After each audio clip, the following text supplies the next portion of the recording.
ஜெபம் செய்வோம். எங்கள் அன்பின் பிதாவே, கர்த்தராகிய இயேசு கிறிஸ்துவின் மூலம் மண்டலே வருகிறோம். தந்தையாகிய தேவனே, இந்த நாளிலே நீர் ஆயத்தம் பண்ணியிருக்கிற வார்த்தையின் மூலமாக, உம்முடைய வார்த்தையின் மூலமாக எங்கள் வார்த்தையாகிய தேவனே, எங்கள் பிதா குமாரன் பரிசுத்த ஆவியானவரே, நீங்கள் தந்த பரிசுத்த ஆவியானவராகிய தகப்பன் மூலமாய் எங்களுக்கு தந்தருளுவீராக. நீர் வீணும் விதத்தமாய் எங்களிடத்தில் பேசுவதும் இல்லை, யாரிடத்திலும் சம்பாஷிப்பதும் இல்லை. எங்கள் தகப்பனாகிய தேவனே, நித்திய ஜீவ ஆகாரமாகிய ஜீவ மன்னாவாகிய உம்முடைய வார்த்தைகள் ஆவியானவர் மூலமாய் எங்களுக்கு கடந்து வரும்படியாய் கிறிஸ்து இயேசுவின் நாமத்தினாலே பரிசுத்த ஆவியானவரே உம் பாதம் பணிந்து தொழுது கொள்கிறோம். வாரும் ஆவியானவரே, வாரும் ஆவியானவரே, வாரும் ஆவியானவரே, நீரே பேசும். தகப்பனே வழி நடத்தும், ஆசீர்வதியும். மண்ணோட்டை மறைத்து கொள்ளும் மாம்சமும் இரத்தமும் ஆண்டவரே, வேதத்திலே நீர் கொடாதவைகள், வேதத்துக்கு புறம்பானவைகள் ஒன்று கூட காணக்கூடாதபடி எங்கள் ஆண்டவராகிய இயேசு கிறிஸ்துவின் நாமமாகிய அக்கினி இரத்தமாகிய அக்கினியனில் கடந்து வந்து அவைகளை வேரோடு சுட்டரித்து சுட்டரித்து சுட்டரித்து சுட்டரித்து சுட்டரித்து போடுவதாக. எங்கள் தகப்பனாகிய இயேசு கிறிஸ்துவின் நாமமும் இரத்தமும் வார்த்தையும் வசனமும் உம்முடைய சாரமும் சத்தமும் கிருபா வரங்களும் ஆண்டவரே, உம்முடைய வல்லமையும் பலனும் உம்முடைய அக்கினியும் என்னை நிரப்பி ஆண்டு கொள்வதாக. உம்முடைய பிள்ளைகள் யாவரையும் நிரப்பி ஆண்டு கொள்வதாக. உமது கரத்திலே கொடுக்கிறோம். பொறுப்படுத்து கொள்ளுங்க, வழி நடத்துங்க, ஆசிர்வதிங்க. எங்கள் திரியேக தேவனுடைய நாமம் மட்டுமே மகிமைப்படுவதாக. இயேசு கிறிஸ்துவின் மூலம் ஜெபிக்கிறோம் பிதாவே, ஆமேன், ஆமேன். கர்த்தருடைய நாமத்திற்கு ஸ்தோத்திரம். கர்த்தராகிய தேவன் நமக்கு அநேக நாட்களாய் கர்த்தர் 2 வார்த்தையிலே கர்த்தர் நம்மளோடு கூட பேசி கொண்டு வரார். காலை ஆராதனையில் என்னால் தெரிந்து கொள்ளப்பட்டவர்கள் என்று, இன்னொன்று மாலை ஆராதனையில் கர்த்தர் வார்த்தையில் உண்மை உள்ளவர், வார்த்தையில் உண்மை உள்ளவர், உண்மை உள்ளவர். இந்த ரெண்டுமே இணைந்திருக்கக்கூடிய ஒரு வார்த்தை. அது அவரால் தெரிந்து கொள்ளப்பட்டவர்கள் என்றும், இன்னொன்று வார்த்தையில் உண்மை உள்ளவர் என்று. கர்த்தர் வார்த்தையில் உண்மை உள்ளவர் என்று எப்பொழுது நாம் அறிவோம்? அவர் நமக்கு சொன்னது நிறைவேறும் போது அவர் வார்த்தையில் உண்மை உள்ளவர். நானும் சொல்லுவேன், கர்த்தருடைய பிள்ளைங்களும் சொல்லுவாங்க, கர்த்தருடைய வார்த்தை நிறைவேறி முடியும் போது அது நிறைவேறிற்று, என் வாழ்க்கையில் அது நிறைவேறிற்று, இன்னாருடைய வாழ்க்கையில் அது நிறைவேறிற்று என்று சொல்லும்போது தான் நமக்கு அது தெரியுது. நம்ம சொல்கிறோம், அது கர்த்தர் சொன்னார், சொன்னபடி என்ன செய்தாருன்னு சொல்கிறோம். ஆனால் கர்த்தர் நம்மிடத்தில் எதிர்பார்ப்பது, கர்த்தர் சொன்ன நாளிலிருந்து அதை பிடித்து கொண்டு, எந்த தேவ மனுஷர் மூலமாக தேவன் சொல்லியிருந்தாலும் அல்லது பிள்ளைகளிடத்திலே தேவன் பேசி சொல்லியிருந்தாலும் அது எத்தனை ஆண்டுகளுக்கு முன்பு சொன்னாலும் அல்லது சமீபத்தில் சொன்னதாக இருந்தாலும், என்னென்ன காரியத்து நிமித்தமாக இப்பொழுது நாம் சந்திக்கிற பண பிரச்சனைகள், கடன் பிரச்சனைகள், இன்னும் என்னென்ன இருக்குதோ, அநேகம் இருக்குது பிரச்சனைகள் என்ன. அப்போ பிரச்சனை என்று இருக்கிற என்னென்ன ஏரியாக்களில் எல்லாம் கர்த்தர் நமக்கு என்ன சொன்னாரோ அதை சொன்ன வார்த்தையை அப்படியே பிடித்து கொள்ள வேண்டும் என்று கர்த்தர் எதிர்பார்க்கிறார். கர்த்தர் அதை எதிர்பார்ப்பார். அந்த வார்த்தையை பிடித்து சொன்னீரே. இப்போ மனுஷர் சொல்லுகிற வார்த்தைகள் நிலை நிற்பது இல்லை. ஒரு நேரத்திலே கர்த்தருடைய நாமத்தினாலே நிலை நிற்கிற வார்த்தைகள், ஒரு நேரத்தில் மனுஷர் தவறும் போது தேவன் தண்டனையாய் சொல்லுகிற வார்த்தைகளை நிறைவேற்றாதபடி அதற்கு சற்று நன்றாக காலம் தாழ்த்தி பிறகாலை அதை என்ன செய்கிறாரு? நிறைவேற்றுகிறார். நிறைவேற்றாமல் இருக்க மாட்டார், நிறைவேற்றுவார். ஒருவேளை தவறு செய்யவில்லை அல்லது கர்த்தருக்கு பிரியமில்லாததை செய்யாமல் கர்த்தருக்கு பிரியமாக செய்து கொண்டு வருகிற பிள்ளைகளையும் கர்த்தர் கண்டிப்பாக சிட்சிப்பார், சோதிப்பார். வேதத்தில் போடப்பட்டிருக்கு, புடமிடுவார். கர்த்தர் புடமிடுவார். அவர்கள் கர்த்தருடைய பிள்ளைகளாய் இருந்து கர்த்தர் சொல்லுகிறபடியே நடந்தாலும் கொண்டாலும், ஒரு யோபை பார்க்கிறோம், அவரை குறித்து தேவனே சாட்சி சொல்லுகிறார். அவரை குறித்து சாட்சி கர்த்தர் சொன்னதுக்கு மேலே வேறு ஒன்றுமே கிடையாது உலகத்தில், அவரை தவிர வேறு எதுவும் கிடையாது. அவரே சாத்தான் இடத்துல அது சொல்லும் பொழுது இந்த அரிய சம்பாஷணைகள் எல்லாம் யோபுக்கு தெரியாது. ஆனால் அந்த சாட்சி கொடுத்த பிறகுதான் அங்கே ஒன்று நடக்குது. எங்கே? தேவனும் சாத்தானும் அங்கே நடக்குது. என் யோபை சோதி என்று. யோபு தவறு செய்யவில்லை, தப்பு செய்யவில்லை, தேவ சித்தத்துக்கு விரோதமாக ஒன்றும் செய்யவில்லை. பொல்லாப்புக்கு விலகின ஒரு தேவ மனுஷன். அவருடைய வாழ்க்கையில் விரும்பத்தகாத அத்தனையும் நடக்குது, அவருடைய வாழ்க்கையில் நடக்குது. அதை ஒரு பக்கம் பார்க்குறோம். வேதத்தில் அருமையான தேவ புருஷர்களுடைய வாழ்க்கையில் டீவியேஷன் ஆனவங்க வாழ்க்கையிலும் கர்த்தர் தண்டிக்கிறாரு. ஆனால் மன்னித்து கிருபையாய் மீட்டெடுத்து இழந்த காலங்களையும் இழந்த சகலவற்றையும் ரெட்டித்து கர்த்தர் கொடுத்ததை, வேதத்தில் கொடுத்ததை பார்க்குறோம். அதில் பார்க்குறோம். விழாமல் காத்து கொண்ட பிள்ளைகளும் இருக்கிறார்கள், கர்த்தருடைய பிள்ளைகள் இருக்கிறார்கள். தானியேல், சாத்ராக், மேஷாக், ஆபேத்நேகோ, ஒரு யோசேப்பு போன்றவர்கள் இருக்கிறார்கள். டீவியேஷனான இதில் ஆபிரகாம் இருக்கிறாரு, மோசே இருக்கிறாரு, இன்னும் பலர் இருக்கிறாங்க.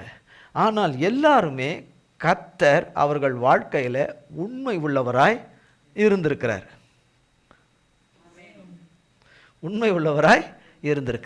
நாம் ஒரு காலத்தில் உண்மை இருந்திருக்கோம், ஒரு நேரத்தில் உண்மையற்றவர்களாய் மாறிவிடுகிறோம். நம்மால் அது இயலாத நிலைமையில் நம்முடைய வார்த்தைகள் செல்லாமல் போகும்போது உண்மையற்றவர்களாக மாறுகிறோம். ஆனால் கர்த்தர் உண்மை உள்ளவராகவே இருக்கிறார். அவர் எதிர்பார்க்கிறது என்ன? நான் உனக்கு ஒரு வார்த்தையை கொடுத்தேனே, அந்த வார்த்தையை நீ பிடிச்சி நான் கொடுத்துருக்கிற அந்த காலத்தில் அதை சுதந்திரிக்கணும்னு நான் விரும்புவேனே. நீ அந்த வார்த்தையை நீ என்ன பிடிச்ச? அந்த வார்த்தையை கொடுத்துட்டு வாங்கி வச்சிருக்கிற, அந்த வார்த்தையை வாங்கி வச்சுக்கிறதுக்காக அந்த வார்த்தையை தேவன் என்ன செய்யலை? கொடுக்கல. அந்த வார்த்தையை வச்சு, ஏன் என்று சொன்னால் தேவன்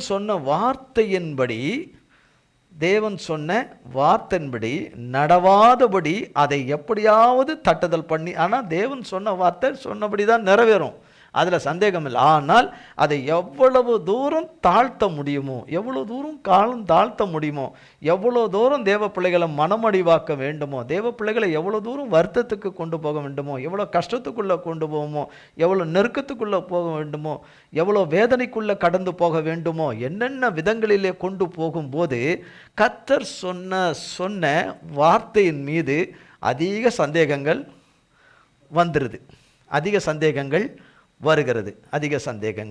வருகிறது. அப்போ தேவன் சொன்னாரா, அல்லது நம்மளுடைய மன பிரம்மையா, இல்லை நமக்குள்ளேயே அது நாம் தேவன் பேசினதா எடுத்துக்கிட்டோமா, அல்லது சொன்னவர்கள் தேவனுடைய ஆவியில் சொல்லலையோ, அவர்கள் மனுஷீகத்தில் சொன்னதா இருக்கும். ஏன்னா தேவன் சொன்னதாக இருந்தால் கட்டாயம் என்ன செய்யும்? நிறைவேறும். ஆனால் தேவன் சொன்னதை நான் வாங்கி வைத்து கொண்டவளாக இருக்கிறேனா இல்லையான்னு சோதித்து பார்க்கணும். ஏனென்று சொன்னால் எப்போ சொல்லியிருந்தாலும், யார் மூலமாக சொல்லியிருந்தாலும், ஒரு நேரத்தில் பயந்துகிட்டு இருக்கிற நேரத்தில் பயம் எப்பொழுது நம்மை கவ்வுகிறது. சூழ்நிலைகள் மாறாதோ, இவைகள் எல்லாம் மாறாதோ, நாம் தேவனிடத்திலிருந்து பெற்றுக்கொள்ள மாட்டோமோ. நமக்கு மனுஷர்கள், நமக்கு சகாயமாக இருந்த மனுஷர்கள் விரோதமாக இருந்தாலும் அவர்கள் விரோதிகள் அல்ல. சூழ்நிலைகள் அப்படி இருக்கு, ஆனால் விரோதிகள் அல்ல. கர்த்தர் சொன்னீரே. ஏன்னா யாக்கோபு சொல்லுகிறார் வேதத்தில், தேவனே சொன்னீரே என்னை 2 பரிவாரத்தோடு என்னை கொண்டு வருவேன்னு சொன்னீரே, எனக்கு தயவு பாராட்டுவேன் என்று சொன்னீரே, இந்த வார்த்தையை கொடுத்தீரே, சொன்னீரேன்னு ஏதோ 2 நிமிஷம் சொல்லலை. அவர் அநேக நாட்களாய், மாதங்களாய், வருடங்களாய் சொன்னீரே. யாக்கோபை கர்த்தர் ஆசீர்வதித்த வேதத்தில் விவரிக்கவே முடியாது. ஏனென்றால் அவர் தன் பெயரை சொல்லும் பொழுதே நான் யாக்கோபின் தேவன் என்று தான் சொல்கிறார். நான் ஆபிரகாமின் தேவனும் ஈசாக்கின் தேவனும் யாக்கோபின் தேவனுமாக இருக்கிறேன்னு. நிச்சயமாக நம்ம பார்த்து நான் உன்னுடைய தேவன் என்று அவர் சொல்கிறதுக்கான வாய்ப்புகள் இருக்காதான் நான் நம்புகிறேன். ஆனால் அவர் அப்படி சொல்கிறாரு. ஆபிரகாம் தவறு செய்தவர் தான், ஒரு முறை தான் தவறு செய்கிறார். வேதத்தில் சில இடங்களில் அவர் ஒரு இடத்துல கூடாரம் போடுறாரு, அந்த இடத்துல கூடாரம் போடக்கூடாது, கூடாரம் போடுறாரு. ஒரு இடத்துல எகிப்து தேசத்துக்கு போகக்கூடாது, கர்த்தருடைய தாசன் பஞ்சத்தின் நிமித்தமாய் கால்நடைகள் எல்லாம் சாகுது. எல்லாமே வேலைக்காரர்கள் உஷ்ணத்திலும் பஞ்சத்திலும் அந்த கொடூரத்திலும் அவர்கள் தண்ணி பஞ்சத்திலும் உணவு பஞ்சத்திலும் மரித்து விடுகிறார்கள்.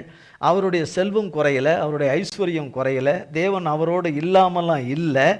ஆனாலும் அந்த நேரத்தில் அவர் தேவனிடத்தில் கேட்டு முடிவு செய்யாதபடி எகிப்துக்குள்ளே போகும்போது அங்கே ஒரு பெரிய விபரீதத்தை சந்திக்கிறார். எகிப்து தேசத்துக்குள்ளே ஆபிரகாம் சந்திக்கிறார். இப்படி பல காரியங்கள் நடந்திருக்குது. பல காரியங்கள் அவர் கூடாரத்தை வைத்து கொண்டு அவர் போடுகிற சில இடங்கள் தேவன் போக கூடாத இடத்துல கொண்டு போய் போடுறார். இப்படிலாம் சிலது நடக்குது. ஆனால் மேஜர் என்ன, ஆகார் சாராள் வார்த்தையை கேட்டு, சாராள் மூலமாய் சத்ரு சொன்ன வார்த்தையை கேட்டு அவர் செய்த அந்த ஒரு காரியத்தை தவிர, வேதம் குறிப்பிடுகிற அந்த காரியத்தை தவிர அவர் வேறொன்றையும் ஆபிரகாம் செய்யலை. அவர் கர்த்தருக்கு மிகவும் பிரியமானவராகவும் சிநேகிதனாகவும் எண்ணப்பட்டார். நாம் ஒருவரை ஒருவர் இப்படி பார்த்து பேசுவதை போல தேவன் அவரோடு கூட பேசுகிற ஒரு ஸ்லாக்கியம். மோசேக்கு முன்னாடி ஆபிரகாமோட தான் கர்த்தர் இப்படிப்பட்ட ஒரு நெருக்கமான ஒரு பரிசுத்த தேவன் பூமியில் ஒரு மனுஷனிடத்தில் இப்படி பேசுவது அவரோட கூட தான் கர்த்தர் வைத்திருந்தார். கர்த்தர் சொன்னதுக்கெல்லாம் அவர் கீழ்ப்படிஞ்சவர். கர்த்தர் சொன்னதுக்கெல்லாம் உன் இனஜன பந்துக்கள் எல்லாவற்றையும் விட்டு, நம்ம ஈஸியாக சொல்லிட முடியாது, அதெல்லாம் அது மாதிரிலாம் பண்ண முடியாது. எல்லாம் நம்மளை போல ஒரு பாடுள்ள மனுஷர் தான் அவர். எல்லாத்தையும் விட்டுட்டு வந்தவர் தான். 12ஆம் அதிகாரம் ஆதியாகமம் 12ஆம் அதிகாரம் வந்தவர் தான். அப்போ 75வது வயதில் அவரை அழைக்கணும்னு கர்த்தர் தீர்மானிச்சது. கர்த்தர் தீர்மானிச்சு, இல்லைன்னா 50வது வயதில் அழைச்சிருக்கலாம், 60வது வயதில் அழைச்சிருக்கலாம். தேவன் தீர்மானித்தது 75வது வயதில். இப்படி ஒவ்வொருவரையும் ஒவ்வொரு வயதில் கர்த்தர் தேர்ந்தெடுக்கிறார். கர்த்தர் முன்குறித்து வைத்திடுறாரு. சகலத்தையும் ஆயத்தப்படுத்தி வச்சிடுறாரு. அவர் எழுதியிருக்கிற பிரகாரம் அந்ததன் காலத்திலே அவர் நடப்பிக்க ஆரம்பிக்கிறார். கர்த்தர் நடப்பிக்க ஆரம்பிக்கிறார். அப்போ ஆபிரகாம் எல்லாவற்றையும் விட்டு வந்தபோது 10 வருடங்கள் கடந்துட்டு 85 86 வருடம் 86 வயதுக்கு வந்துட்டார். 86 வயதுக்கு கிட்ட வந்துட்டார். அப்போ கர்த்தர் சொன்ன வார்த்தையின்படி கர்த்தர் செய்யலையே. செல்வத்துக்கு குறையில்லை, பணத்துக்கு குறையில்லை, பொருளுக்கு குறையில்லை, வேலைக்காரர்களுக்கு குறையில்லை, சாப்பாட்டுக்கு ஆகாரத்துக்கு மிகப்பெரிய சீமானவர், மிகப்பெரிய சீமான். அநேக ஆயிரக்கணக்கான வேலைக்காரர்களோட உள்ளவர், ஒருவர் அல்ல, ஆயிரக்கணக்கான வேலைக்காரர்களும் அவர்கள் பிள்ளைகளும் அவரிடத்தில் பிழைக்கிறார்கள். இப்படிப்பட்ட ஒரு ராஜாவை போல இருக்கிறவருக்கு குறைய பிள்ளை செல்வம் மட்டும்தான். அவர் பிள்ளை செல்வம், இது நம்ம எல்லாருக்கும் தெரிஞ்ச சத்தியம்தான். அநேக முறை நாம் கேட்டிருந்தாலும் கூட நாம் சந்திக்கிற அந்த பிரச்சனைகள், நம்ம முடியாத நிலைமையில, இயலாத நிலைமையில, நாம் நொந்து கொள்ளுகிற அந்த நிலைமையில, நாம் ஒருவரை ஒருவர் கை தூக்கி விட முடியாத இந்த நிலைமையில கரம் தூக்கி எடுக்கிறதே கர்த்தர் சொன்ன வார்த்தை தான். சொன்னீரே தகப்பனே, சொன்னீரே, உமக்கு பயந்து செய்தோமே, உம்முடைய சித்தத்தில் செய்தோமே, உம்முடைய வார்த்தைக்கு செய்தோமே, உம்முடைய வழிகளிலே செய்தோமே, நீர் எங்களுக்கு இறங்கும், மற்றவர்களுக்கு இறங்கும், என்னை போல பாடுபடுகிற ஒவ்வொருவருக்கும் நீர் என்ன செய்யும், மன்னித்து இறங்க ஆண்டவரே. நாங்கள் எங்கே தவறினோமோ அந்த தவறுகளை மன்னியும், அந்த தப்பிதங்களை, மீறுதல்களை, கீழ்ப்படியாமை, துரோகத்தை மன்னியும் ஆண்டவரே. இறங்குங்க, சொன்னீரே, மன்னிச்சு இறங்கி அற்புதத்தை செய்யுங்க. சத்ரு தட்டுதல் பண்ணுறான், கெட்டத்தில் வரும்போது தட்டுதல் பண்ணுறான், வாங்க வரும்போது தட்டுதல் பண்ணுறான். அது நிலைத்திருப்பதில்லை. அப்படின்னா சாத்தான் வல்லமம் உள்ளவன் ஆயிடுவான். சாத்தான் என்றைக்குமே வல்லமம் உள்ளவனா கிடையாது. அவன் பொய்யன், தேவன் சத்தியபரர். இதுவரையும் தீமைக்கு ஒப்புக்கூடாதவர், பொல்லாப்புக்கு ஒப்புக்கூடாதவர். அநேக காலங்களில் நம்மளை தூக்கி சுமந்து நடத்தின தேவன். மனுஷராக இருக்கிறதுனால பயம் வருகிறது, மனுஷராக இருக்கிறதுனால இன்னும் காலங்கள் போகுமோ, தேவன் ஒரு நேரத்தை நிர்ணயம் பண்ணி கோடு போட்டுட்டார்னால் அதை யாராலையும் தாண்டவே முடியாது. எந்த சத்ருவாலும் அதை என்ன செய்ய முடியாது, பேக்கவே முடியாது. அது ஒரு நிலை. அப்போ தேவன் இவருக்கு சொன்னபடி அப்போ தரல.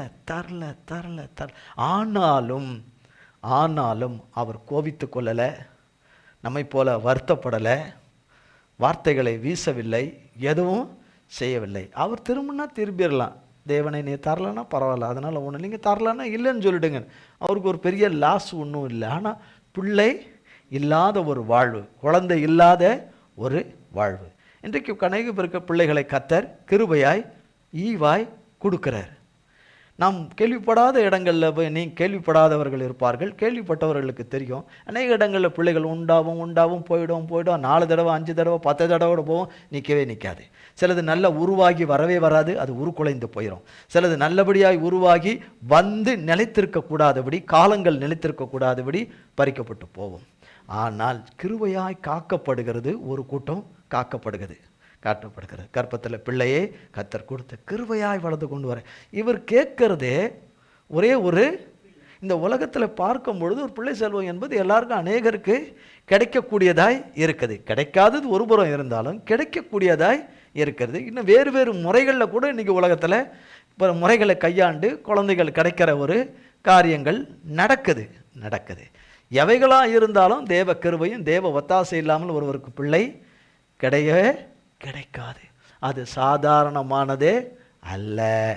பொல்லாப்பான சூழ்நிலையில், கொடுமையான செய்வினை மந்திர சூன்யங்கள் நிறைந்திருக்கிற சூழ்நிலையில், இவைகளெல்லாம் கட்டவிழ்க்கப்பட்டிருக்கிற சூழ்நிலையில், பகைகளும் குரோதங்களும் எரிமலையை போல எரிந்து கொண்டிருக்கிற சூழ்நிலையில் ஒரு ஜோதி ஒன்று உண்டாயிருக்கின்றால், ஒரு வெளிச்சம் ஒன்று உண்டாயிருக்கின்றால், அது கர்த்தருடைய சுத்த கிருபை. அது கேட்குறாரு, ஒன்று கேட்குறாரு. இப்போ வேலைக்காரர்கள் எவ்வளோ பேர் யோசித்திருப்பாங்க, எஜமானுக்கு ஒரு குழந்தை இல்லையே,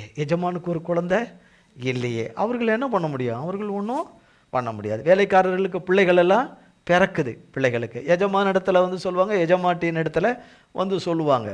அப்போ இவர் காத்திருக்கிறார், ஆண்டவரே இல்லையப்பா அப்படின்னு சொல்லிட்டு சரி. ஆனால் பாருங்கள், கர்த்தர் அவரோட கூட பேச தான் செய்கிறார். நம்ம சொல்கிறோம்ல, கர்த்தர் பேசலையா? கர்த்தர் பேசினா, கர்த்தர் அவர் ஒரு காரியத்தை மனதில் வைத்து அவருடைய உயர்ந்த நோக்கத்துக்கு ஆபிரகாமை தேர்ந்தெடுத்திருக்கிறார். ஈனமான மனிதன் தேவனை கேள்வி கேட்க அருகதையே கிடையாது மனுஷனுக்கு.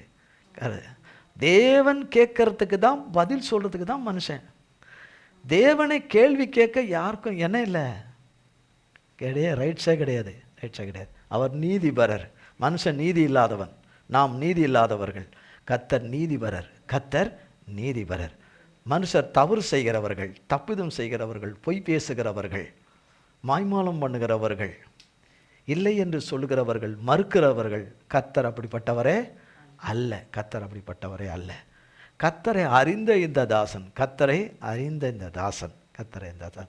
கர்த்தருடைய அன்புக்கு கட்டுப்பட்ட இந்த தாசன், உலகத்தில் வாழுகிற தன் சகோதர சகோதரிகளுடைய தன்னுடைய அன்பை காட்டின ஒரு சகோதரன். ஏன்னா 14ஆம் அதிகாரம் அவருடைய சொந்த தம்பி மகனுடைய குடும்பத்தை காப்பாற்றி தான் வர்றார்.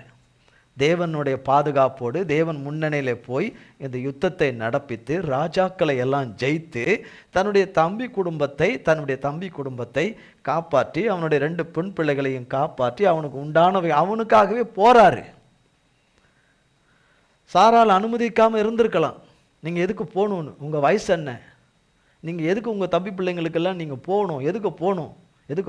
இங்கே நான் தனியாக இருக்கிறேன், நம்மளுடைய ஆஸ்தி பூஸ்தி நம்மளை நம்பி இருக்கிற வேலைக்காரர்கள் எவ்வளோ பேர், ஆயிரக்கணக்கான பேர் இருக்காங்க, நான் இங்கே இருக்கிறேன், நீங்கள் எதுக்கு போகணும் என்ன தடுத்துருக்கலாம். ஆனால் அதுக்கான எந்த ஆதாரமே அதில் இல்லை. அப்படி சொன்னதாக, தடை செய்ததாக இல்லை. அவர் கர்த்தர்கிட்ட கேட்டு முடிவெடுத்து கடந்துட்டார். கர்த்தர் என் ஜீவனை காத்துக்குவார் அப்படின்னு. அப்போ எப்படிப்பட்ட ஒரு தேவனுடைய ஒரு அன்பு இவருக்குள்ளே அந்த அன்பு இருக்கும். தன் ஜீவனை பார்க்காதபடி இந்த வயதிலும் கட்டாயம் காப்பாற்ற வேண்டும், கட்டாயம் தப்பிக்க வேண்டும். கொன்று போட்டு விடுவார்களே என்று அதில் வெற்றியெல்லாம் பெற்று அவருக்கு உண்டானது எல்லாம் எனக்கு கர்த்தர் போதும் என்று வந்துடுறார். வந்த பிறகுதான் 15ஆம் அதிகாரம் வாசிக்கப்படுது 1ஆம் வசனத்திலிருந்து.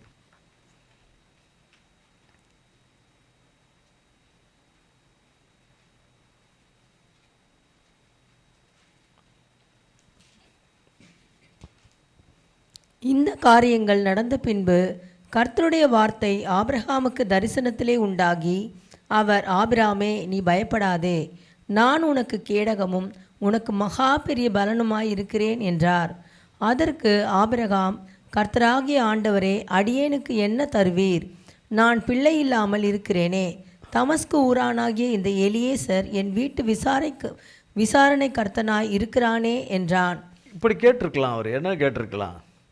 ஆபிரகாம், கர்த்தர் ஆகிய ஆண்டவரே, உம்மை கூப்பிட்டீங்கன்னு உம்மை நம்பி வந்தேன், உம்மை நம்பி வந்தேன், சொந்தம் பந்தம் எல்லாத்தையும் விட்டுட்டு வந்தேன், அத்தனையும் விட்டுட்டேன். தகப்பன் அவர் கிளம்புறதுக்கு முன்னாடி தகப்பன் அவர் உயிரோடு இருக்கும்போது கர்த்தருடைய வார்த்தை அவருக்கு கிடச்சிருது, கிடச்சி கிளம்பணும். ஆனாலும் கர்த்தரை விட்டுட்ட ஒரு வார்த்தை கேட்டுக்கொள்கிறார். தன் தகப்பனுடைய காலம் கொஞ்சம் முடிஞ்சிருட்டும். அவருடைய தகப்பனுடைய காலம் கொஞ்சம் முடிஞ்சிருது. முடிஞ்ச பிறகு தான் அவர் புறப்பட்டு வராரு. தன் தகப்பனுடைய கடமைகளெல்லாம் செஞ்சு முடிச்சுட்டு தான் வராரு. இருந்தாலும் அங்கே இருக்கக்கூடிய எல்லாவற்றையும் விட்டுட்டு நான் வந்தேனே ஆண்டவரே. 10 வருடங்களா ஒரு பிள்ளை கொடுக்கறதுக்கு 10 வருஷமா 10 வருஷமா ஆண்டவரே, 10 வருஷமா. இங்கே பிள்ளைகளுக்கு இவ்வளோ பேருக்கு திருமணமாகுது. கொஞ்ச காலத்தில் அவர் நீங்கள் என்ன செய்துறீங்க? உங்களை கிட்ட கேட்க கூட இல்லை. அவங்க எனக்கு ஒரு பிள்ளைய தாங்கன்னு கேட்க, வாரிசு கொடுங்கன்னு கேட்கவே இல்லை. அவங்களுக்கு ஒரு பிள்ளைய என்ன செய்துறீங்க? கிருபையாய் கொடுத்துட்றீங்க.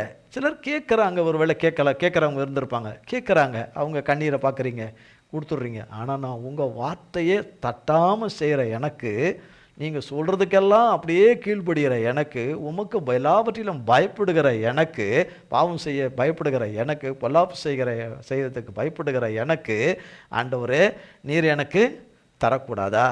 இத்தனை 10 அப்படிலாம் அவர் எதுவுமே கேட்கவே இல்லை. நீர் சொன்ன வார்த்தையின்படி எனக்கு இன்னும் செய்யலையே, நீர் சொன்ன வார்த்தையின்படி எனக்கு இன்னும் செய்யலையே அப்படிலாம் கேட்கல. நீர் எனக்கு என்ன தருவீர்? ஏன்னா அவருக்கு என்ன தேவைன்னு அவருக்கு 10 வருஷமாக அவர் காத்துட்ருக்கிறார். எதுக்கு? சொன்ன வார்த்தையின்படி பிள்ளையை தரணும்.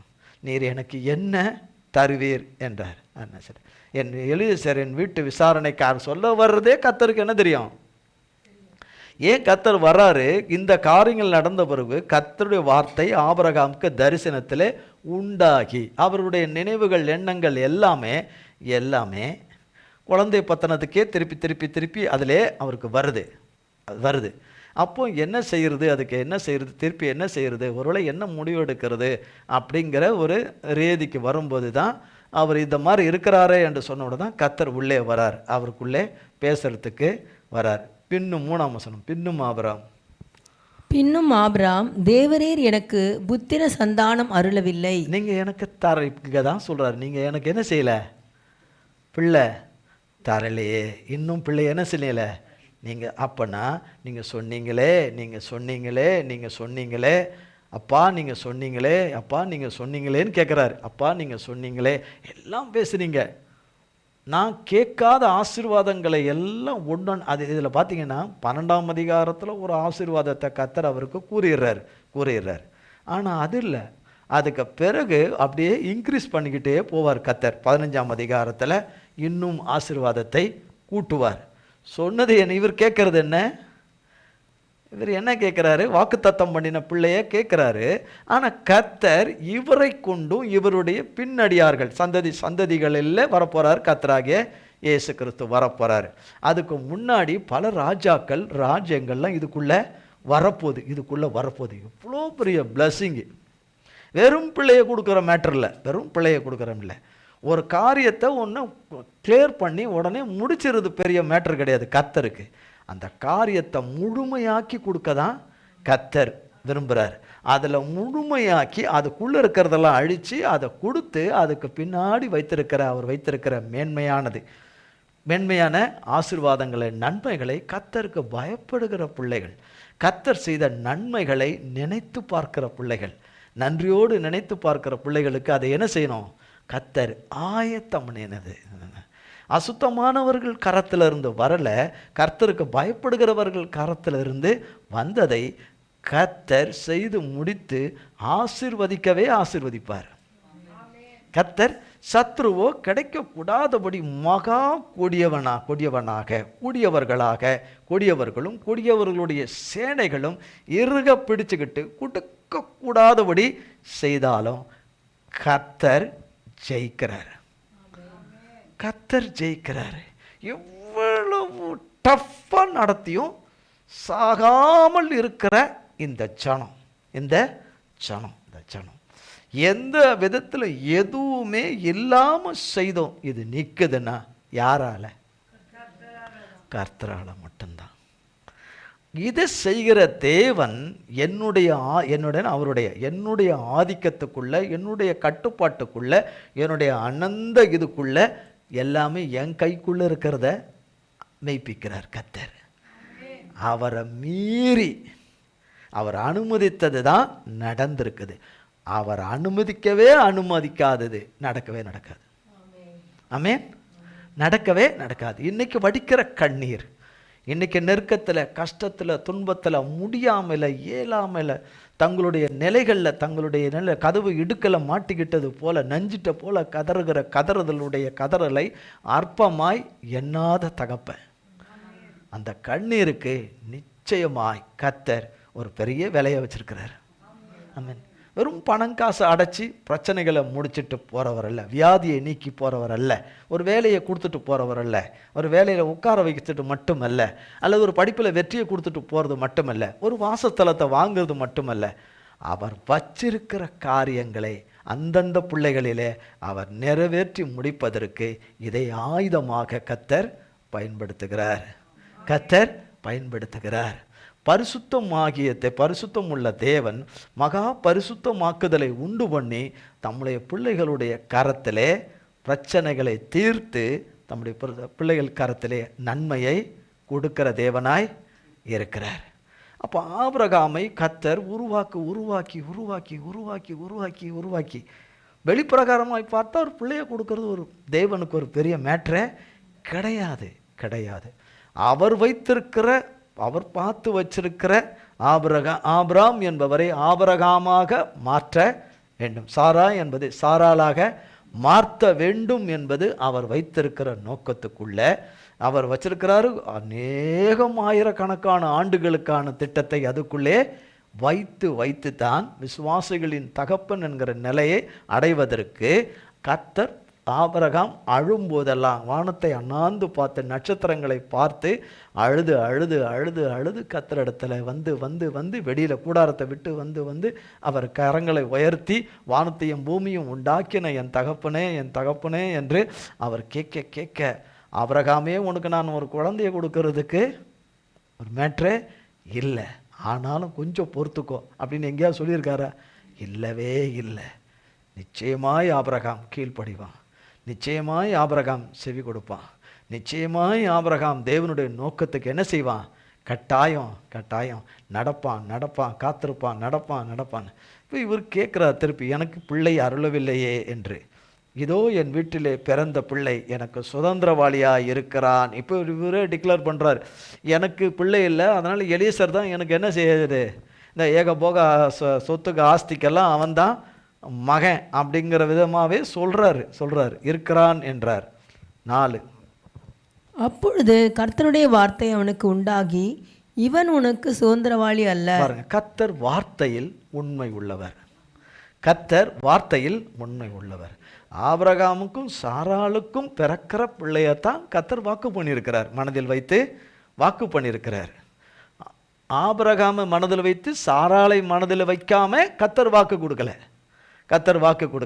ஆபிரகாம் சாராளை நீங்களாக ஆபிரகாமுக்கு கர்த்தர் பிள்ளையை கொடுப்பேன்ல, சாராளையும் மனதில் வைத்து தான் ஆபிரகாமுக்கும் சாராளுக்கும் பிறக்கிற கர்த்தர் வாக்கு தத்தம் பண்ணியிருக்கிற பிள்ளை. இதுவரைக்கும் அவர் பிள்ளையினுடைய பெயரையோ பிள்ளையினுடைய இதையோ கர்த்தர் இது வரைக்கும் சொல்லலை. கர்த்தர் வச்சிருக்கிறார், பிள்ளை ஆசீர்வாதத்தை வச்சிருக்கிறார். ஆனால் எந்த பிள்ளை, என்ன பிள்ளை, அந்த பிள்ளைக்கு என்ன பேர், ஏது, அதெல்லாம் எதுவுமே கர்த்தர் சொல்லவும் இல்லை, ஒன்றும் இல்லை. இங்கே கர்த்தர் சொல்கிறார் அவனுக்கு, இவன் உனக்கு டைரக்டாக இதில் நேரடியாக தான் பதில் சொல்கிறார், இவன் உனக்கு சுதந்திரவாளியாய் அல்ல, கிடையாது அப்படின்றார். கிடையாது, இவன் கிடையாது, உனக்கு கிடையாது சுதந்திரவாளி அல்ல, உன் கர்ப்ப பிறப்பானவனே உனக்கு சுதந்திரவாளி ஆவான்னு சொல்கிறார். உன் கர்ப்ப பிறப்புன்னா அப்போ யார் இவருக்கு மனைவி? சாராள் தான் மனைவி. அப்போ சாராளும் உனக்கு பின்னாடி இன்னொரு மனைவி வருவா, அவளும் மூலியமாக உனக்கு பிள்ளைய தருவான்லாம் கர்த்தர் சொல்லவே சொல்லலை. 5ஆம் வசனம். அவர் அவனை வெளியே அழைத்து, நீ வானத்தை அண்ணாந்து பார், நட்சத்திரங்களை எண்ண உன்னாலே கூடுமானால் அவைகளை எண்ணு என்று சொல்லி, பின்பு அவனை நோக்கி, உன் சந்ததி இவ்வண்ணமாய் இருக்கும் என்றார். ஏன் அவர் கர்த்தர் நட்சத்திரத்தை பார்த்து அதை பார்த்து, நட்சத்திரத்தை எண்ண முடியாது, அது உண்மைதான். ட்ரில்லியன் பில்லியன் நட்சத்திரம் இருக்குது, அது நான் எண்ண முடியாது. சூரியனும் ஆயிரக்கணக்கில் இல்லை, லட்சக்கணக்கில் கூட இருக்குது, ஒரு சூரியனில் இருக்குது என்ன. அப்போ கர்த்தர், அப்போ இது என்ன நேரம்? கர்த்தராகிய தேவன் வானத்தை அண்ணாந்துவார், நட்சத்திரங்கள்னா என்னென்னா, அப்போ இந்த என்ன நேரம்? இரவு நேரமாக கர்த்தர் பேசின இந்த நேரம் இரவு நேரமாக இருந்திருக்கக்கூடும். இரவு நேரம். பகலில் எங்கே நட்சத்திரத்தை எங்கேருந்து பார்க்குறது? இரவு நேரமாக இருந்திருக்கக்கூடும். அது மட்டுமல்ல, இவர் இந்த வானத்தையும் நட்சத்திரத்தையும் இவர் அடிக்கடி பார்க்கக்கூடியவராக இருந்திருப்பார், பார்த்துருப்பார். இதெல்லாம் உண்டாயிருக்குன்னா இதை காட்டிலும் விசேஷம் மனுஷன் தானே. இதை உண்டாக்குனது மனுஷனுக்காக தான் கர்த்தர் ஏன்னா சங்கீதக்காரனாகிய தாவீதே அதை சொல்வார்.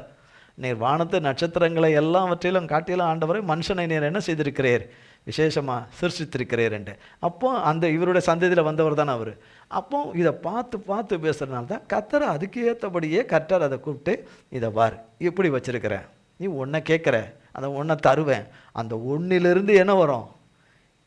எல்லாம் வரும். ஒன்றை கேட்டுக்கிட்டு இருக்கிற, நீ ஒரு காரியத்தை கேட்டுட்ருக்கிற, ஒரு காரியத்தை முடிக்கணும்னு கேட்டுட்ருக்கிற, இரு முடிப்பேன். அதுக்கு பின்னாடி இருந்து உனக்கு நான் தருகிற நன்மைகள் உன்னால் எண்ண முடியாது. நாம் சூழ்நிலையை பார்த்து, சுச்சுவேஷனை பார்த்து, முடியாத நிலைமையை பார்த்து நாம் ஒன்றிலே நிற்கிறோம். கர்த்தர் ஒன்றுக்கு பின்னாக இருந்து செய்கிற கிருபையுள்ள நன்மைகளை தம்முடைய ஜனத்துக்கு கர்த்தர் வைத்திருக்கிறார். அதுதான் இது அர்த்தம். ஒரு ஆபிரகாமுக்கு மட்டும் செய்ததும் அதை பற்றியே தியானிச்சுட்டு போகிறதுக்கு மட்டும் இங்கே எழுதப்படலை. இவைகள் மூலமாய் தேவனுடைய ஆவியானவர் நமக்கு சொல்ல வர்றது. பாடுள்ள மனுஷராகிய தேவையுள்ள அதிகமான தேவையில் உட்கார்ந்துருக்கிற, மிகுந்த குறைவிலும் இல்லாமல் இருக்கிற, எதிர்பார்ப்பின் மத்தியில் காத்திருக்கிற பிள்ளைகள், சொன்னீரேன்னு யாரை கேட்கணும்? ஒருமிக்க எல்லாரும் கர்த்தரை நோக்கி கேட்கணும். அதை தான் கர்த்தர் எதிர்பார்க்கிறது. இந்த டைரக்ஷன் அந்த டைரக்ஷன், இந்த டைரக்ஷன் அந்த டைரக்ஷன், நம்ம தேவனை நோக்கி ஒருமிக்க கேட்க, அதை கர்த்தர் எதிர்பார்க்கிற ஒரு பெரிய எதிர்பார்ப்பு.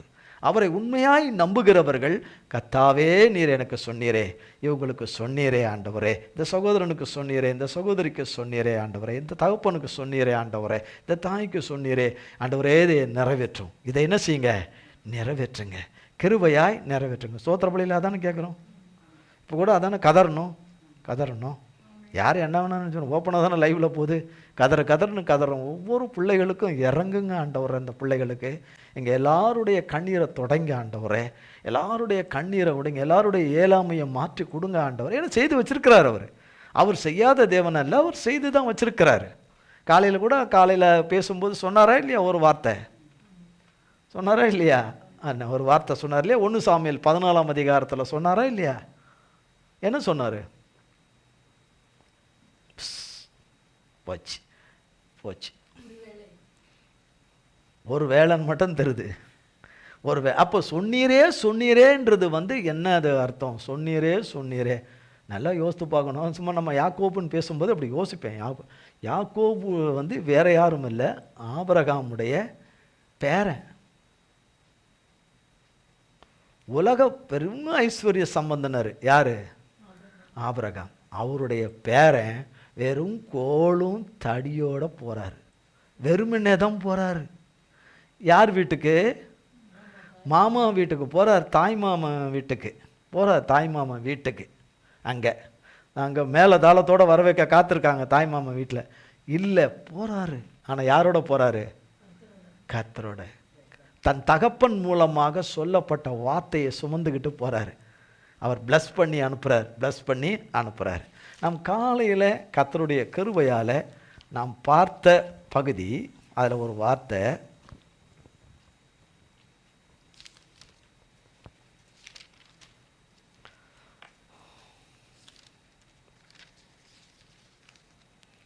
ரெண்டு வார்த்தைகளை கொடுத்தாரு. ஒன்று ஆசிக்கிறேன். ஏன்னா சொன்னீரேன்றது சொல்கிறதுக்கான வாய்ப்பே இல்லை, பாடி போயிடுச்சு. சொன்னீரேன்னு தானே கேட்கணும்னு சொன்னார்.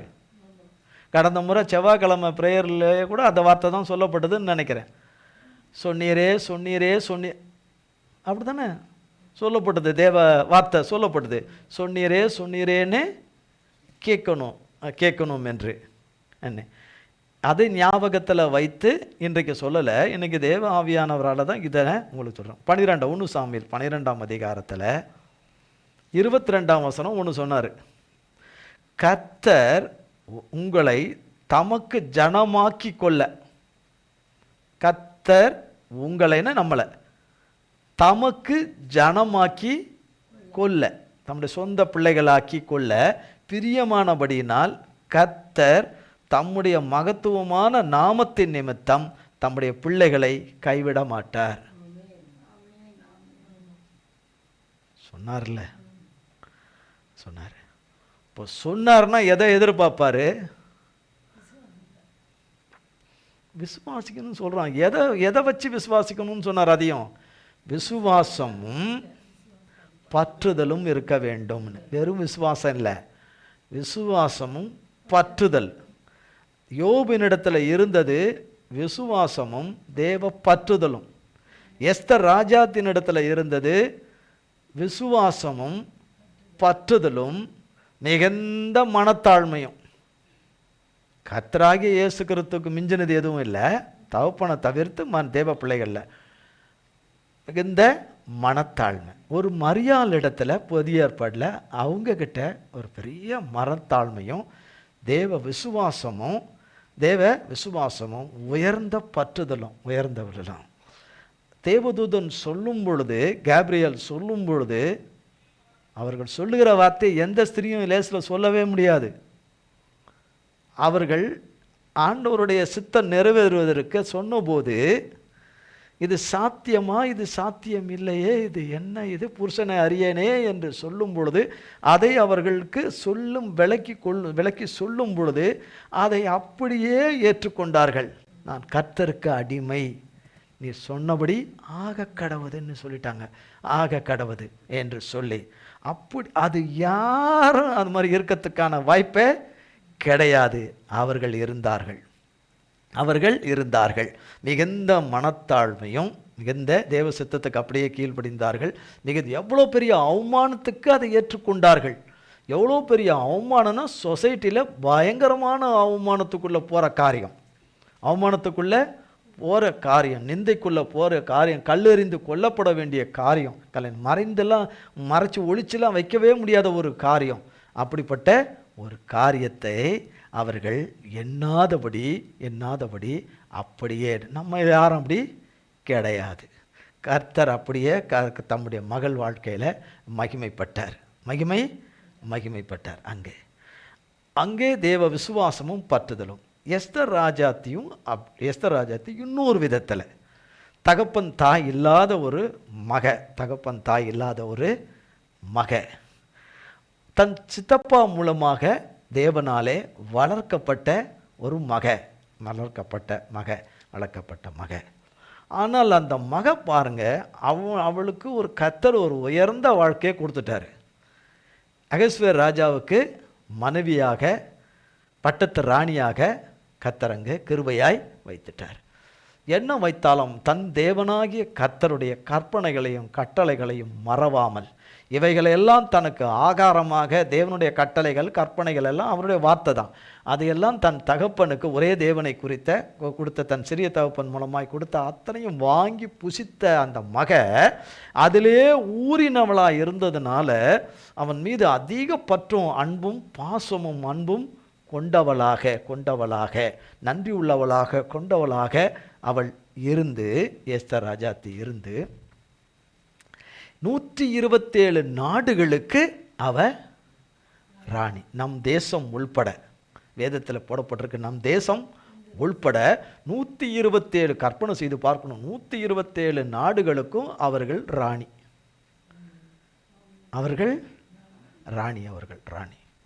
அப்படிப்பட்ட ஒரு உயர்ந்த அந்தஸ்தில் இருக்கக்கூடிய அவர் தன் சிறிய தகப்பன் அங்கிருந்து சொல்லி அனுப்புகிற வார்த்தைகளுக்கு அவர் அப்படியே கீழ்ப்படிஞ்சு அதற்காக தேவனுடைய சித்தத்தை நிறைவேறும்படி தன் ஜனங்களுடைய ஜீவன்கள் எல்லாம் காக்கப்பட வேண்டும் என்று, யூத ஜனங்கள் காக்கப்பட வேண்டும் என்று அகஸ்வேர் ராஜாவுடைய பாதத்தில் விழுகிறார்கள். தன் கணவன், அவர் கணவர் ஒரு பக்கம் கணவர், 127 நாடுகளுக்கு அவன் மகாராஜா, அவன் ராஜா. ஆனால் பாதத்தில் வந்து விழுகிறார். தனக்குன்னு வந்து விழலாவ, எனக்கு இது வேணும் அது வேணும் அது வேணுன்றதுக்காக விழலை. தன் சொந்த சனம் சாகிறதை நான் எப்படி பார்ப்பேன், நான் எப்படி பார்ப்பேன். இதில் அத்தனையும் மந்திர தந்திரம், அத்தனை சூழ்ச்சிகள், வஞ்சகங்கள், ஆமானின் கூட்டங்கள், தந்திரங்கள் அத்தனையும் இருக்குது. அந்த அழிவை நான் எப்படி என் ஜனத்தின் குடும்பத்தின் அழிவை நான் எப்படி பார்க்க முடியும். அதை டைரெக்டாக கொண்டு வராதபடி அது ஒன் பையாக கர்த்தர் கொடுத்த ஆலோசனையிலே அவர்கள் உபவாசித்தார்கள். இதெல்லாம் நமக்கு தெரியும், எஸ்தரின் புஸ்தகத்தில் தெரியும். சாஷ்டாங்கமாய் விழுந்து பணிந்து கொண்டு அவர்கள் கேட்கிறார்கள். மிகுந்த, நான் 227 நாடுகளுக்குன்னா என்ன எப்படி வேணாலும் இருக்கலாம், சும்மா சொல்லக்கூடாது. ஆனால் அதெல்லாம் எண்ணி பார்க்காதபடி, தன் கௌரவத்தை எதையும் பாராதபடி அப்படியே விழுந்தார்கள். வேதத்தில் அந்த பல அதிகாரங்கள், 5ஆம் அதிகாரத்தில், 8ஆம் அதிகாரம் இதிலெல்லாம் பார்த்தால் அவர்கள் அதில் நடந்து கொண்டது. அவர் உனக்கு என்ன வேணுமோ நீ கேளுன்னு தான் சொல்கிறார். ஆனால் அவர்கள் அதை கேட்கல. ராஜ்யத்தில் பாதி வேணாலும் கேளுன்றார், அதெல்லாம் கேட்கல. அப்போ அவர்கள் மிகுந்த மனத்தாழ்மையும் தேவ பணிவு மனத்தாழ்மை விசுவாசமும் தேவ பக்தியும் பற்றுதலும் அவர்களிடத்தில் இருந்தது. அவர்கள் கேட்டுக்கொண்டபடியெல்லாம் அங்கே எல்லாம் நடக்குது. கர்த்தர் நடத்த ஆரம்பிக்கிறார். ஆமானின் திட்டங்கள் எல்லாம் நிறைவேறிச்சு. ஆமானின் திட்டங்கள் ஏன்னா அது அனுமதிச்ச வரைக்கும் போகுது. ஆஹா சூப்பர், இனி போட்டு தள்ளிட வேண்டியதான். இதுக்கு மேலே இவ்வளோ தூரம் நமக்கு கை வசமான காரியங்கள் ஆயிடுச்சு எல்லாமே. இனி அவர்கள் ஜீவனை பறிக்க வேண்டியதான், அவர்களதை காலி பண்ண வேண்டியதான் என்கிற நிலைக்கு வரும் பொழுது கர்த்தர் ஆமானின் கூட்டத்தை அழித்தார். ஆனால் அழித்ததில் பிரச்சனை முடியல, அழித்ததுனால பிரச்சனை முடியல. அதுக்கு பின்னாடியும் பிரச்சனை உள்ள இருக்கு. பிரச்சனையை முழுமையாக முடிக்கிறவர் கர்த்தர். பிரச்சனையை அறகுறையாக முடிக்க எதிர்பார்க்குறோம், அறகுறையாக கர்த்தர் கொடுக்க மாட்டார், முழுமையாக முடிப்பார்.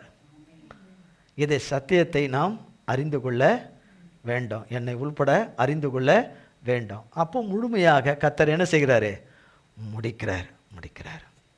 மொர்தெக்காய் தைரியமாக பேசுகிறார், தன்னுடைய மகளிடத்தில் பேசுகிறார், தன்னுடைய அண்ணன் மகளிடத்தில் பேசுகிறார். தைரியமாக சொல்கிறார், நீ இணங்கலன்னா தேவனுடைய ரட்சிப்பு இன்னொரு இடத்துலேருந்து எழும்பும்.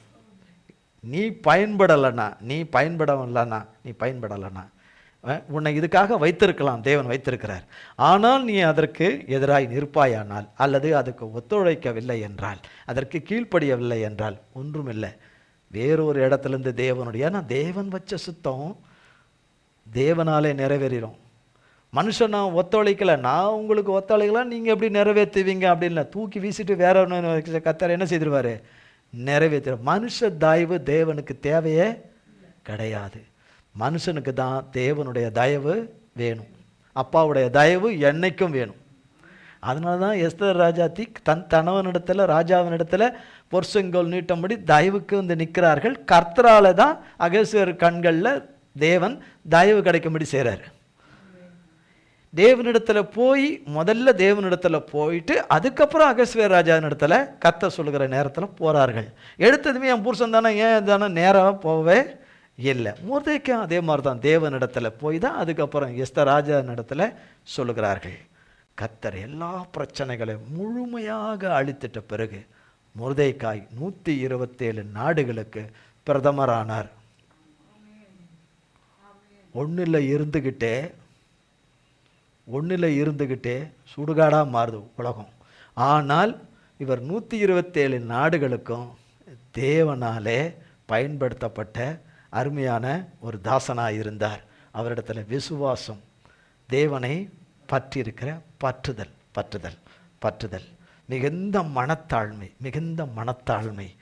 பணிவு. இவர்கள் எல்லாம் எந்த சந்ததியிலே வந்தார்கள்? கர்த்தர் ஆசீர்வதித்த ஆபிரகாமின் சந்ததியின் வழியிலே தான் இவர்கள் எல்லாரும் வந்தார்கள். ஆமென். ஆவிக்குரிய இஸ்ரவேலராகிய, ஆவிக்குரிய யூதர்களாகிய, ஆவிக்குரிய ஆபிரகாமின் கிறிஸ்துவின் சந்ததிகளாகிய நாமும் அதுதான். ஆமென்.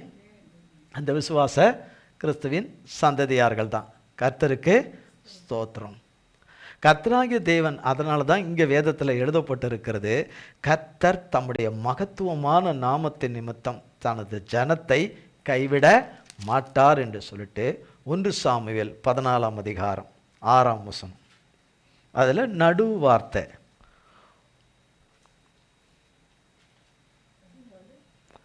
14 அதிகாரம் 6 வசனத்தின் நடு பகுதி.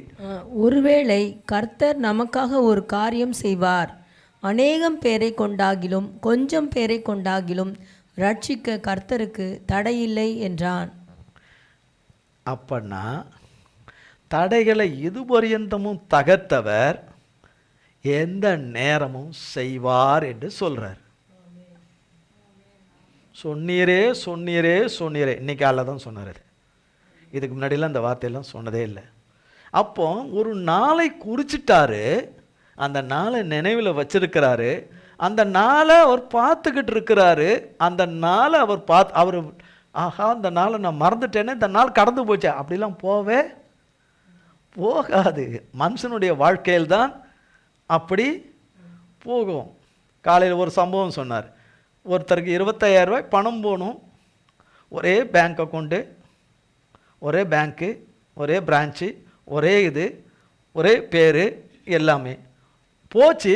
ஆனால் அதே பேரில் இன்னொருத்தருக்கு போயிடுச்சு சொன்னார். அவர் ஆண்டவரை அறியாத ஒரு மகன். ஆமென். மொழியிலும் நம்முடைய மொழியை சாராதவர். அவருக்கு அப்பப்போ இடையில வாய்ப்பு கிடைக்கும் போது ஆண்டவருடைய சத்தியத்தை சொல்லும் பொழுது வாய்ப்பு கிடைக்கும் போதெல்லாம் அவருக்கு சொல்லும் பொழுது இயேசுவேன்னு நினச்ச அந்த இதில் அந்த போன இதை காப்பாற்றி கொடுத்தார். இன்னொருத்தருக்கு போனதை அவங்க என்ன பண்ணாங்கன்னு காலையில் சொன்னார். ஏண்டாடா அட்டிப்பட்டு பண்ண நமக்கு லாட்ரி அடிச்சிட்டா, நமக்கு யாரோ ஒருத்தர் டப்புன்னு 25,000 ரூபா போட்டிருக்காங்களேன்னு டப்பட்டிங்கன்னு ஏற்பட்டுருவோன்னு அதெல்லாம் காப்பாற்றி கொடுத்தாரு. அதில் அவங்க கொஞ்சம் காசு மைனஸ் ஆச்சு. ஆனால் காப்பாற்றி கர்த்தர் கொடுத்தார். இதில் அந்த பேரை போலவே இன்னொரு பேரில் போயிடுச்சு, தவறில் போயிடுச்சு. அதுபோல் நம்முடைய ஆசீர்வாதம் நம்ம பேரை போல இன்னொரு பேரில் உள்ளதுக்கு போகாது. கரெக்டாக நமக்கு தான் வரும். அது இப்போ நம்ம பேரில் எவ்வளோ பேர் இருப்பாங்க பூமியில், நம்ம நெஞ்சுன்னு இருக்கிறோம். நம்ம மட்டும் தான், நம்மளை மாதிரி லட்சக்கணக்கான பேர் இருப்பாங்க நம்ம பேரில். இருக்குமாங்களா இருக்க மாட்டாளா? அந்தந்த பேரில் கோடிக்கணக்கில் கூட இருப்பாங்க. ஆனால் நமக்கு சொன்னது நமக்கு மட்டும் தான் வரும். நம்ம மாதிரி பேரில் உள்ள இனிஷியல் கூட நம்ம மாதிரி இனிஷியல் உள்ளவங்களாக கூட யாராவது இருக்கலாம் பூமியில். ஆனால் அவங்களுக்கும் போவாது. தகப்பனுடையது தவறே செய்யாதபடி, தவறு எதுவும் நடந்துராதபடி நேர்த்தியாக வர வைக்கக்கூடியவர். அதனால தான் சொன்னார், ஒருவேளை கர்த்தர் நமக்காக ஒரு காரியம் செய்வார், அநேக பேரை கொண்டாகிலும் கொஞ்சம் பேரை கொண்டாகிலும் ரட்சிக்க கர்த்தருக்கு, அது எவ்வளோ பேராக இருந்தாலும் அவருக்கு செய்யறதுக்கு, அது கொஞ்சம் பேராக இருந்தாலும் செய்யறதுக்கு, ரட்சிக்க கர்த்தருக்கு என்ன இல்லை, தடை இல்லை. ரட்சிக்க தடை இல்லைன்னா கர்த்தர் அந்த அற்புதமான காரியத்தை செய்வதற்கு அவரிடத்துல எந்த தடையும் இல்லை. அவரிடத்திலிருந்து பெற்றுக்கொள்கிற நம்மிடத்தில் இருக்கிற தடைகளை அவர் நீக்கி போடுகிறவர். இதை தான் யோபு சொன்னார். தேவரீர் சகலத்தையும் செய்ய வல்லவராயிருக்கிறீர். தேவரீர் சகலத்தையும் செய்ய வல்லவராயிருக்கிறீர். அப்படித்தான் சொன்னார். எந்த நிலையில சொன்னார்? நம்மளுடைய நிலை எனக்கு தெரியும், என் நிலை என்னன்னு, நம்முடைய பிள்ளைங்க நிலை என்னன்னு தெரியும், லைவ்ல பார்க்குற பிள்ளைங்க நிலை என்னன்னு எல்லாருக்கும் தெரியும்.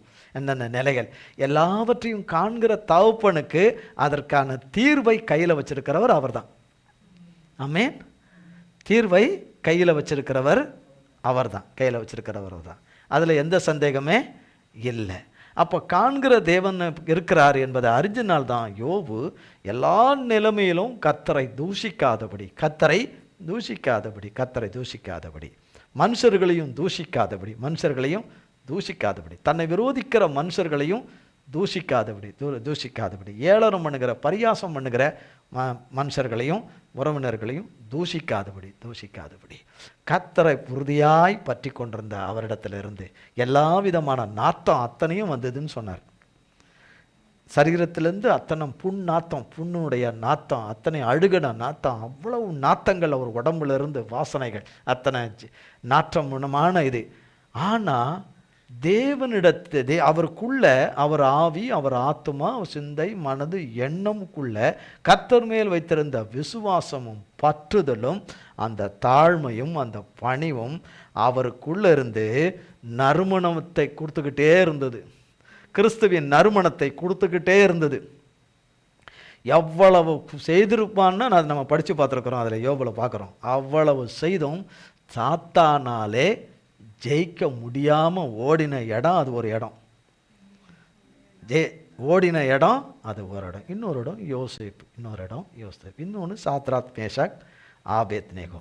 அற்புதங்கள் நடந்த விதங்களை நாம் பார்க்கும்போது அக்கினியில் உள்ள போட்ட பிறகுதான் அற்புதம் நடந்தது. அக்கினியில் போட்ட பிறகுதான் அற்புதம் நடந்தது. சாத்ராக் மேஷாக் ஆபேத்நேகோ அந்த நெருப்புக்குள்ளே இருக்கும்போது அங்கே கர்த்தர் நடுவில் இருக்கிறாருன்னு அவங்க யாரும் பார்க்கல. பார்த்தது ராஜா.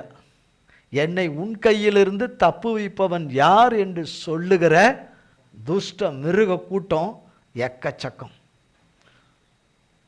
ஆனால் அந்த துஷ்ட மிருகங்களை பார்க்கும்படி செய்தவர் கர்த்தர். பார்க்க செய்தவர் அவங்க தான். யாரை பார்த்தாங்க? நாலாவதாக ஒருவர் தேவபுத்திர சாயலோடு ஒருவர் இருக்கிறார் என்று பார்த்தது அவங்க. உள்ளே இருந்த அந்த 3 பேர் கிடையாது.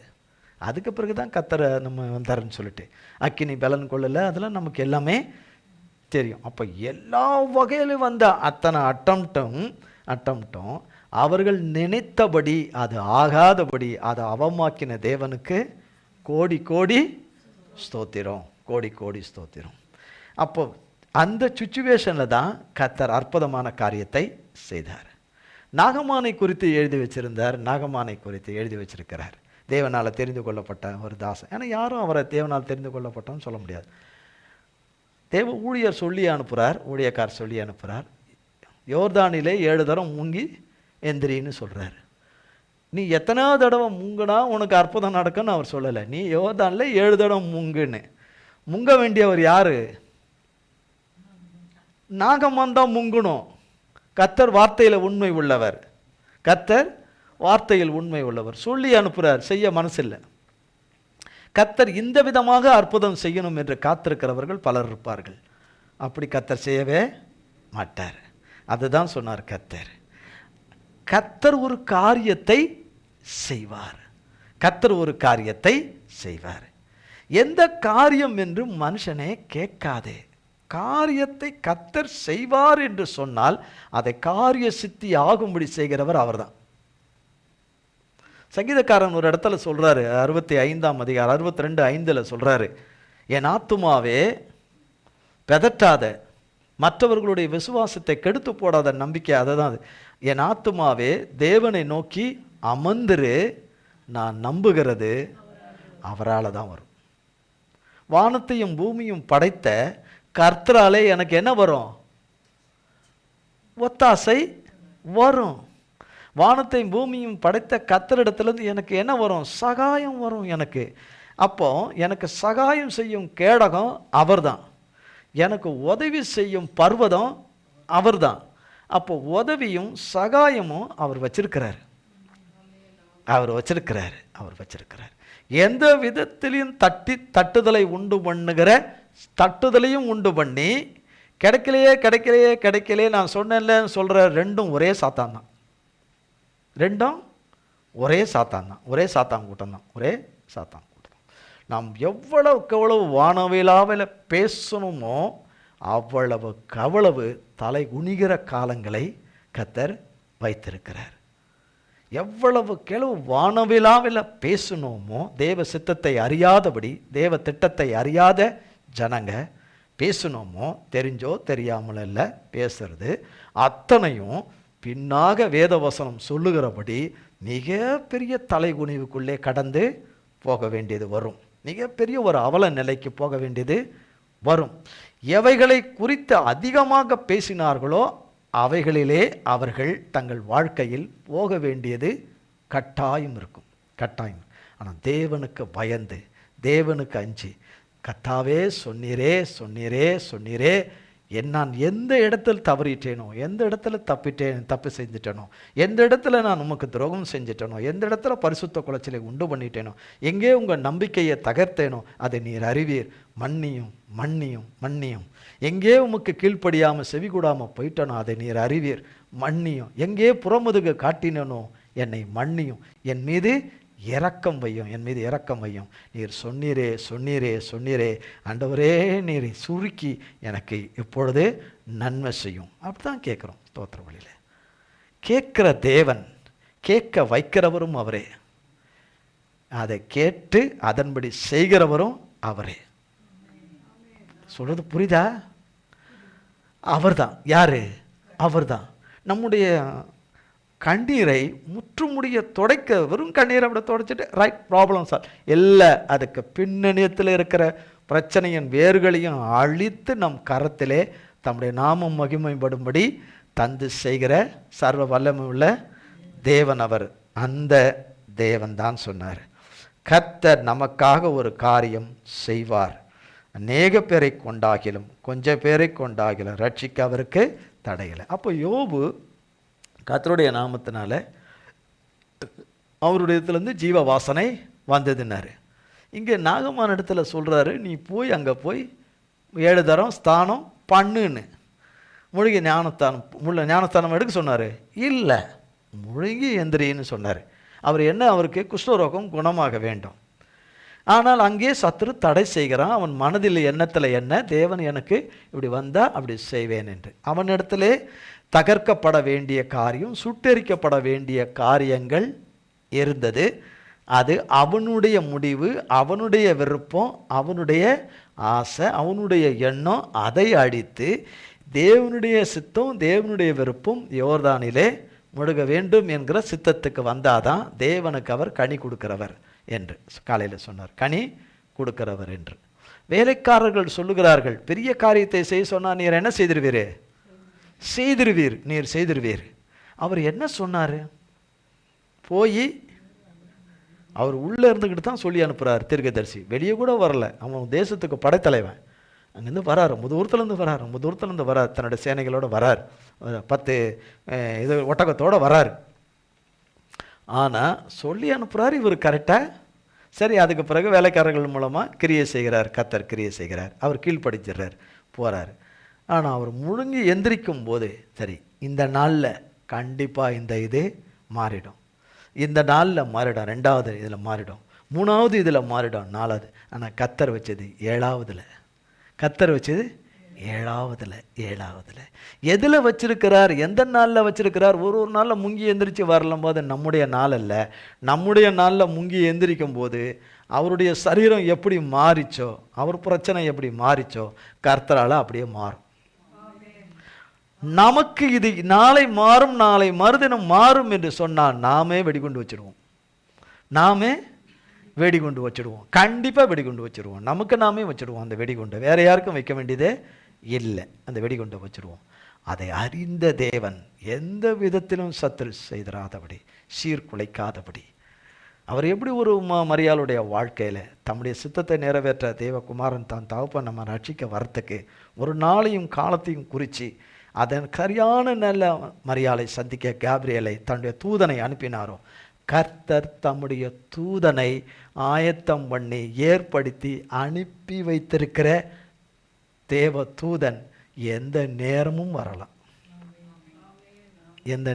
வரலாம். மனதில் இறுக பிடித்து கொண்டு சத்ருவனுடைய பொய்யின் நாடகத்தில், பொய்யின் திட்டத்தில் பங்கு பெறாதபடி, உன்னதமானவருடைய நோக்கத்தின் சித்தங்கள் இந்த பூமியில் நிறைவேறும்படி அவருடைய பிள்ளைகள் வாழ்வில் ஒவ்வொருத்தரையும் அவர் வச்சிருக்கிறார். வாழ்க்கையில் இருக்கிற சகல கோணனானவைகளை எல்லாம் அவர் நேராக்கிக்கிட்டே இருக்கிறார். மேடானவைகளை கரைய பண்ணுகிறார், பள்ளங்களை சமமாக்குகிறார், சீர்குலைந்ததை எல்லாம் சீர்படுத்துகிறார், ஸ்திரப்படுத்துகிறார், நிலை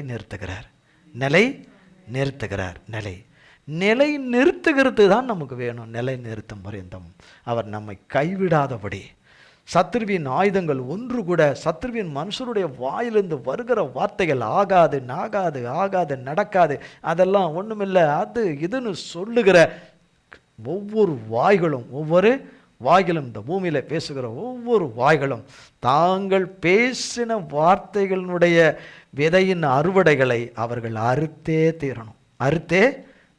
அறுக்காமல் தேவன் விடவே மாட்டார். மனதில் ஒரு பரிசுத்தவான்களுக்கு விரோதமாக, ஒரு நீதிமான்களுக்கு விரோதமாக, நன்மை செய்கிறவர்களுக்கு விரோதமாக மனதில் ஒரு கருவறுத்தாலே, மனதில் ஒரு இதை வைத்தாலே தேவன் கணக்கு தீர்க்கிறவர் என்பதை என் வாழ்க்கையில் பார்த்துருக்கிறேன். அப்போ தீமை செய்கிறவர்களையே அப்படி நினைக்காதுன்னு சொல்லியிருக்கிறார். தீமை செய்கிறவர்களையே அப்படி நினைக்காதுன்னு சொல்லியிருக்கிறார். எங்கே சொல்லியிருக்கிறார்? வேதத்தில், சங்கீதத்தில் சொல்லியிருக்கிறார். பொல்லாதவர்களை குறித்து எரிச்சல் அடையாதே. பொல்லாதவர்களை குறித்து, அவர்கள் நித்தமும் தேவ பிள்ளைங்க அழியணும். இந்த சந்தர்ப்பம் சரியான சந்தர்ப்பம், இந்த சந்தர்ப்பம் சரியான சந்தர்ப்பம், இந்த சூழ்நிலை சரியான கர்த்தர் அதை முன்னரே அறிஞ்சிருக்கிறார். முன்னரே அறிந்த தகப்பனை தான் நாம் ஆராதிக்கணும். நாம் நம்பியிருக்கிற தேவன் நம்மை எல்லாவற்றிலிருந்தும் ரட்சிக்க வல்லவராயிருக்கிறார். எல்லாவற்றிலிருந்தும் ரட்சிக்க வல்லவராய் இருக்கிறார். நல்லவராக இருக்கிறார். அவர் கிருபை என்றும் உள்ளது. அவர் கிருபை என்றும் உள்ளது. அதே தான் ஸ்தோத்திர பலியிலும் பண்ண வச்சார். அவர் கிருபை, ஒருவராய் அதிசயங்களை செய்கிறவர்.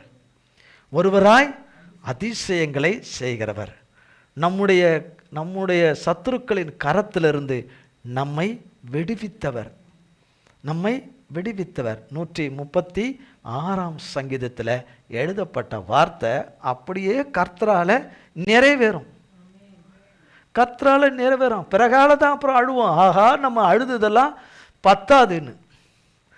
இதையெல்லாம் கர்த்தர் செய்த பிறகு தொடர்ந்து கர்த்தரை நோக்கி கூப்பிடுதல் இருந்தா நல்லது. நல்லா தெரிஞ்சுக்கணும், கர்த்தர் தம்முடைய ஜனத்தை விடுவித்துட்ட பிறகு, தம்முடைய ஜனத்தை ரட்சித்துட்ட பிறகு, தம்முடைய ஜனத்துக்கு நன்மை செய்துட்ட பிறகு, தம்முடைய ஜனத்தினுடைய பிரச்சனைகளை அவர் தீர்த்துட்ட பிறகு இதற்கு முன்பதாக பிரச்சனைக்காகவும் தேவைக்காகவும் பண கஷ்டத்திலிருந்து விடுவிப்பதற்காகவும் எல்லாவற்றுக்கும் அவரை நோக்கி கூப்பிட்டு கொண்டிருந்த அந்த கூப்பிடுதலும், அந்த சேவித்தலும்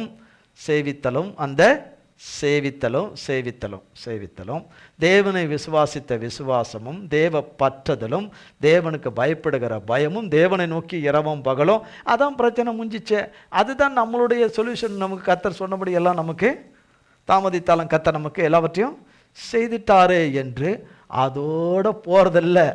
அதுக்கு பிறகும் அவரை பின்பற்றி வந்தா அதுக்கு பின்னணித்தில் வருகிற சத்துருனுடைய சூழ்ச்சிகளும், அவன் புதிய அட்டம்ப்ட் கொண்டு வருகிற எல்லா அட்டம்ப்டுக்கும் தப்பி காக்கப்படும்.